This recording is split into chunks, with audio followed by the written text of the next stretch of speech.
there, Shelly here with Shelly Can Help. And I'm just so excited that you keep showing up for my January series about creating healthy habits to help you set your goals for 2025. This is week 4 of my 4-part series in January 2025. So if you haven't watched the first 3 videos, pause. Don't watch this yet. Go back to my last 3 videos here on YouTube and watch them so that you will understand this video better. Okay, unpause. My name is Shelly. I'm a certified nutrition chef, but I don't cook for other people. My entire job and my biggest passion is teaching you how to cook a little bit healthier to help you reduce the inflammation in your body. Chronic inflammation is the root cause of most health conditions today. And a lot of things cause chronic inflammation. But the one thing we have completely control over is what we eat every day. And when we eat anti-inflammatory foods, the inflammation in our body is going to go down. And I'm here to help you do that every day, showing up every day, telling you how you can reduce the inflammation in your body through certain foods. There are foods that cause inflammation, and we all probably know what those are. Some of us don't, and that's fine. That's what I'm here. I'm here to help you understand. And there are also foods that reduce inflammation and foods that we should be eating daily. At the end of the day, I want you to feel your best. And I feel like the best way to tackle that from the beginning is get to the root cause, which is inflammation. By reducing that inflammation in your body, you are setting yourself up for healing and optimum health. So no matter what you have going on in your body, eating an anti-inflammatory diet and living an anti-inflammatory lifestyle will help you feel your best. I'm a firm believer in baby steps, and in 2025, I don't want you to set big resolutions and then crash at the end of January. So I am making this 4-part series about setting a foundation for a successful execution of goals for the whole year of 2025. We are going to get in the kitchen. We are going to do meal planning and meal prepping. We are going to show food and show you some recipes.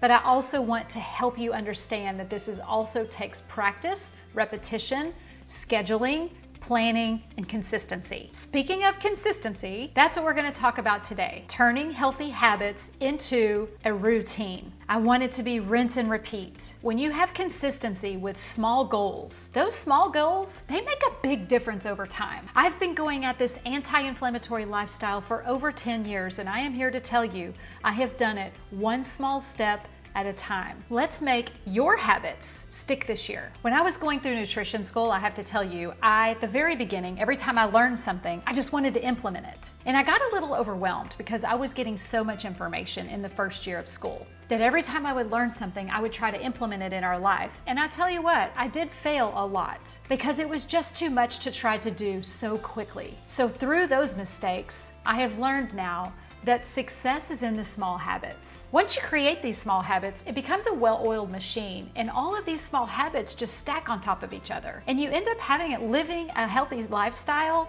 and it doesn't take a lot of energy or a lot of thought behind it. It becomes a habit. Habits don't happen in a week. So I'm here to tell you, take your time. And I'm gonna walk by you this whole year and beyond so that you can successfully create the habits that stick. Here are 3 habits to help you create sustainability around habits and healthy lifestyle. Number 1, you need to set some goals and create a habit, one at a time. And when you create this habit, just keep repeating it. Stay consistent with this one habit.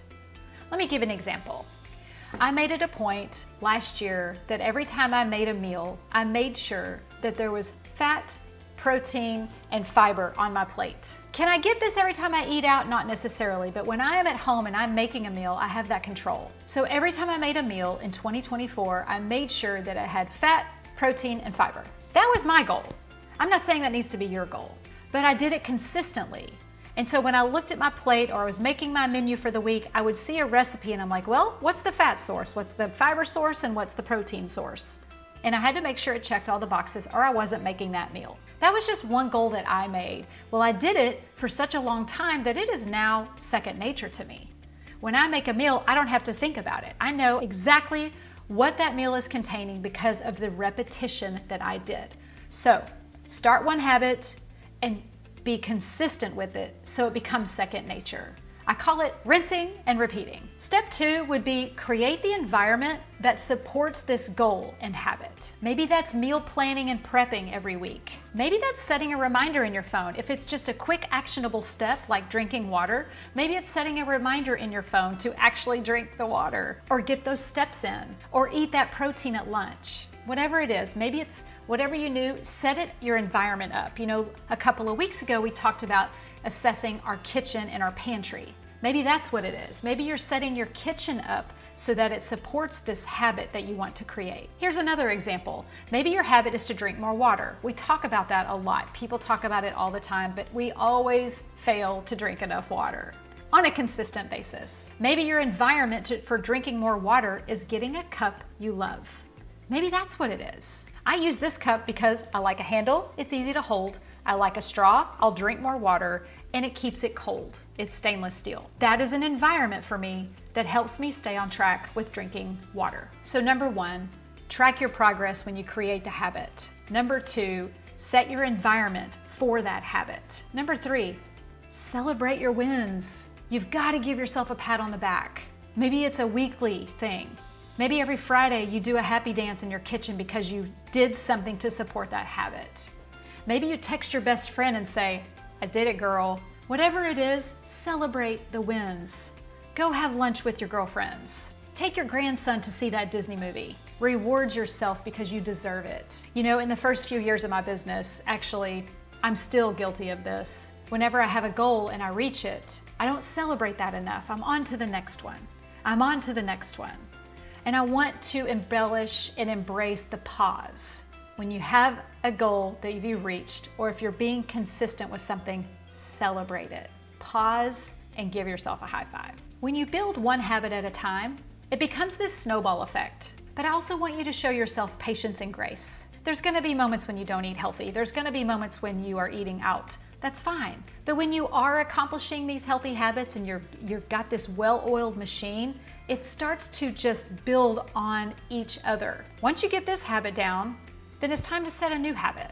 And then they just start stacking on each other. So be patient with yourself. Consistency is a superpower. And you know what? I want to help you unlock that superpower. That's why I need you to check back every week and watch these videos, because I want to help hold you accountable. And another great way that I'm going to do that is in my 7-day challenge that's coming up at the beginning of February. It's a free online challenge. You can click the link below in my description to sign up, or you can go to shellycanhelp.com/habits. This challenge is going to be so fun. There's going to be over 1,000 people in this challenge cheering each other on and doing the challenge together. Why am I doing this? Because I'm determined to help you create these healthy habits that get you through the entire year, not just the month of January. Hey, and if you haven't done so, hit the subscribe button. I would love for you to continue this journey with me so you can get notifications every week when I post a video. I want you to think of me when you're in the kitchen. I want to inspire you with your anti-inflammatory lifestyle. Tell us below, what's a habit that you're gonna create this week? Okay, I gotta go for now, but I have one question before I do. What's on your fork? Bye for now.